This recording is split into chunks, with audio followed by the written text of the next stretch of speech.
महाशिवरात्रि की कथा। एक समय में चित्रभानु नामक शिकारी शिकार करके अपने परिवार का पालन पोषण करता था। उस पर साहूकार का कर्ज था। समय से कर्ज चुकता न करने के कारण साहूकार ने उसे बंदी बना लिया। उस दिन शिवरात्रि थी। दिन भर वह भूखे प्यासे रहते हुए भगवान शिव का स्मरण किया और दिन गुजर गया। शाम को साहूकार ने उसे कर्ज चुकाने के लिए अगले एक दिन का समय दिया और चित्रभानु को छोड़ दिया। तब चित्रभानु भूखे प्यासे से व्याकुल होकर जंगल में शिकार खोजने लगा। देखते देखते शाम हुई और फिर रात हो गई। तब वह एक तालाब के पास बेल के पेड़ चढ़ गया और रात बीतने की प्रतीक्षा करने लगा। उसी बेल के पेड़ के नीचे शिवलिंग था।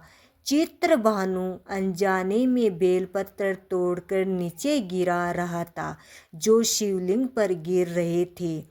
इस प्रकार संयोगवश वह दिन भर भूखे प्यासे रहा, जिससे उसका व्रत हो गया और शिवलिंग पर बेलपत्र गिरने से उसकी शिव आराधना भी हो गई।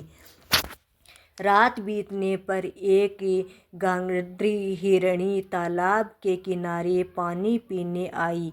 तब वह धनुष बाण से उसका शिकार करने के लिए तैयार हो गया। उसी हिरणी से ने चित्रभानु देख लिया। उसने भिखारी से कहा कि वह गर्भवती है, जल्द ही प्रसव करेगी। उसने शिकार से कहा कि तुम एक साथ दो जीव हत्या करोगे, जो ठीक नहीं है। हिरणी ने शिकार को वचन दिया कि वह बच्चे को जन्म देकर आएगी, तब शिकार कर लेना। इस पर शिकारी ने उसे जाने दिया। इस दौरान प्रत्येचा चढ़ाने तथा ढीली करते समय कुछ बेलपत्र शिवलिंग पर गिरे। इससे प्रथम प्रहर की शिव पूजा हो गई। कुछ समय बाद एक और हिरणी वहाँ से जा रहा थी। तब शिकारी खुश होकर उसके शिकार के लिए तैयार हो गया।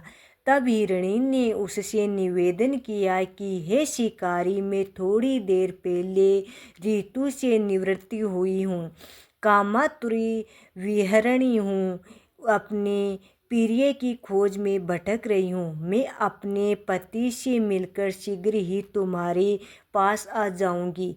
तब शिकारी ने उसे जाने दिया।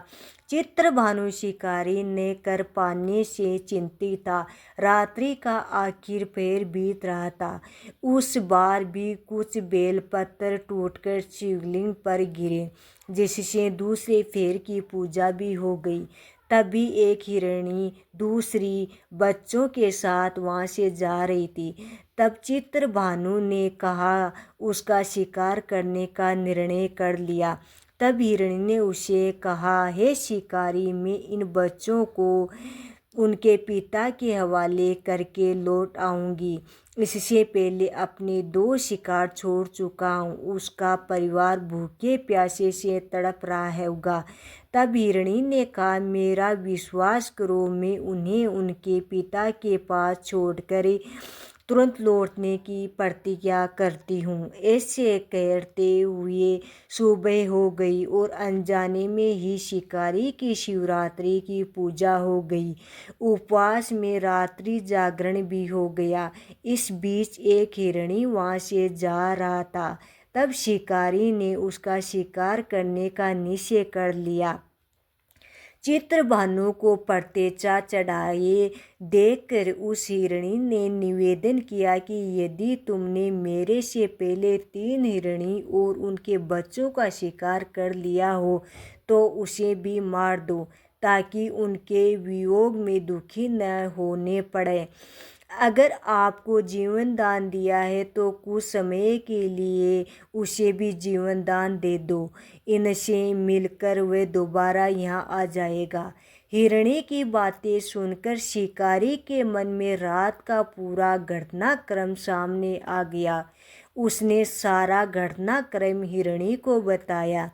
तब हिरणी ने कहा कि वे तीनों हिरणी उनकी पत्नियां हैं।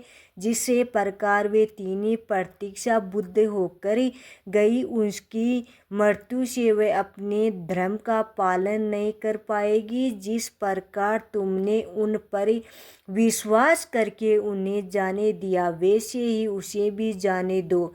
वह अपने परिवार के साथ जल्दी ही यहाँ उपस्थित हो जाऊंगा।